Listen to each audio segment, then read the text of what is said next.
Greetings, M Squared here, and today we're going to talk about factoring out the greatest common factor. So we're going to fill in some blanks from our notes. Factoring out the greatest common factor is the opposite of the distributive property. So remember how we'd use the distributive property? We would say 3x times 5x squared, that's 15x squared. Then we'd say 3x times negative 4x, that's negative 12x squared. Then 3x times 3 is 9x. That's the distributive property. Greatest common factor factoring is to find out what's in common. So you look at each one, and they each have a 3 in common. Oh, I think I messed up there. Sorry, that's a cubed. They each have an x in common, so that's the greatest common factor. And so what I then do is I divide each of those by the greatest common factor because I'm going backwards. Right? Here I multiplied. Here I divide to get what's left in here. So 15 divided by 3 is 5. X cubed divided by x is x squared.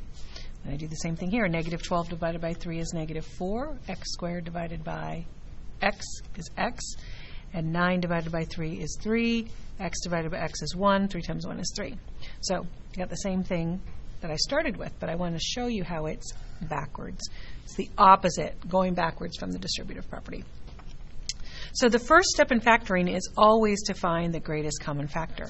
It doesn't mean there is one, but you always want to look for that first because it can give you problems if they ask you to factor completely and you don't do that. So you always want to look for the greatest common factor first. So today we're just going to find the greatest common factor and factor it out. We'll learn more about factoring later. So first step, find the greatest common factor. Second step, divide each term by the greatest common factor. Third step, rewrite the expression. Remember, it's the opposite of distributive property, so we're going to have the greatest common factor on the outside, and then in parentheses, the quotient. That's the answer to the division that we did in step 2. So here's an example with just numbers. 5 plus 12. 3 is the greatest common factor. So I divide 15 by 3 and get 5. I divide 12 by 3 and get 4. So 15 plus 12 is the same as 3 times 5 plus 4. That's using numbers. I know you probably would never do that, but that's using numbers. So here we go, using our polynomials. So the first step is to find the greatest common factor. What is it? Well, this is 2 times 5. This is 3 times 5. So what's in common is a 5. There are no variables in common. That's the first step, step 1. Step 2 is to take 10x and divide it by 5, and to take 15 and divide it by 5. That's our next step. 10x divided by 5 is 2x. 15 divided by 5 is 3. Lastly, we multiply these two together. We write the product of the greatest common factor and the quotient. Those are our steps. Step 1, find the greatest common factor. Step 2, divide every term by the greatest common factor. Step 3, write those two things as a product, the greatest common factor and the quotient. Okay, so this one, what's the greatest common factor? Looks like 3. Some of you are getting that. Some of you might need this little reminder. 3 times 3, 2 times 3, 3 times 5. So they all have at least 1 3. So that's the greatest common factor with the numbers. Then I notice they all have x's. This one has 3 x's. This one has 2 x's. This one has 1 x. So 1x is going to be part of my greatest common factor.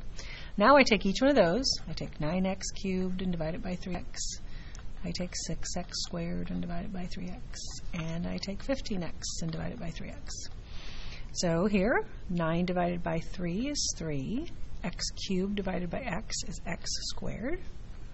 Remember, x cubed means 3 of them multiplied together. If I have 1 on the bottom, 1 cancels. That's how I get my x squared.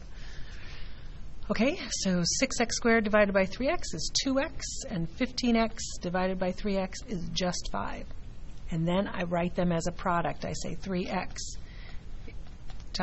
times the quantity 3x squared plus 2x minus 5. So when we are factoring out, we're not changing the value of it. It's kind of like if I said 24 is 4 times 6.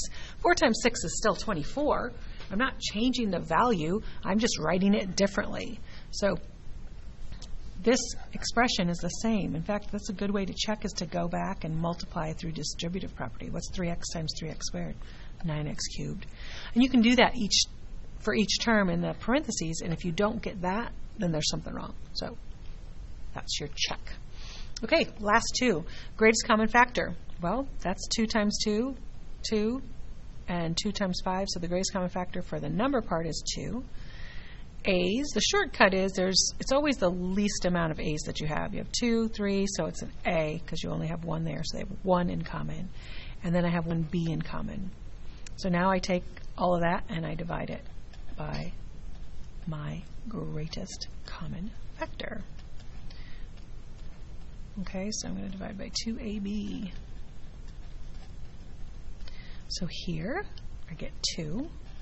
Because the A's, sorry, that's supposed to be B. The A's and the B's cancel, and 4 divided by 2 is 2. Here, one of the A's and B's each cancels out, and the 2 cancels out, so I'm just really left with a negative AB. 10 divided by 2 is 5, and then I have an A squared, B squared. And again, to write it as a factor, a product, I would write it like this. And you might be seeing some shortcuts, and that's fine if you want to use some shortcuts, but I wanted to do it out for you. Because like right here, we could have just put parentheses around it and put the 2AB out there. That would be a shortcut. Maybe we'll try it in this one. Okay, greatest common factor between 16, 28, and 20. Well, I know that's 4 times 4, that's 4 times 7, and that's 4 times 5. I see that they all have a 4, and then what's left? These two are prime, and I know that one's not going to go into a prime number. So I know that 4 is the number part of my greatest common factor. Y to the third is the least amount of y's, so each of them have, this one has 1 more than that one, and this one has 3 more than that one, but they all have in common 4y cubed. So now we're going to divide this by 4y cubed. So when I divide negative 16, this is my shortcut. When I divide negative 16 by 4, I get negative 4. When I divide y to the 6th by y cubed, I get y cubed. So now I have a plus.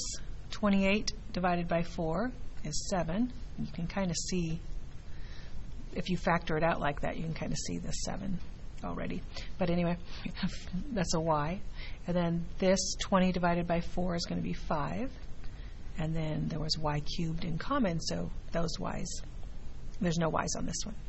And that's my factored form of this right here. Again, you can check it. Let me see this, though. I think I forgot a sign right there, didn't I? That's a minus sign because that was minus, so my apologies for that. Yeah, you got to watch those signs. You could also have taken out a negative 4. If you take out, just wasn't planning on showing you this, but why not? I'm going to say or here. You could have taken out a negative 4y cubed, and then all of these would switch signs. So you'd have a positive 4y cubed, a minus 7y, and then a plus 5. Either one of those is acceptable. Some people don't like to take out a negative, so they never do. Some people don't mind it. It doesn't matter which one. Those are both the same. When you multiply them out, you're going to get what you started with over here. Okay, remember the steps. Find the greatest common factor. Divide each term by the greatest common factor, and then rewrite the expression as a product of the greatest common factor and the quotient. Good luck. M squared signing out.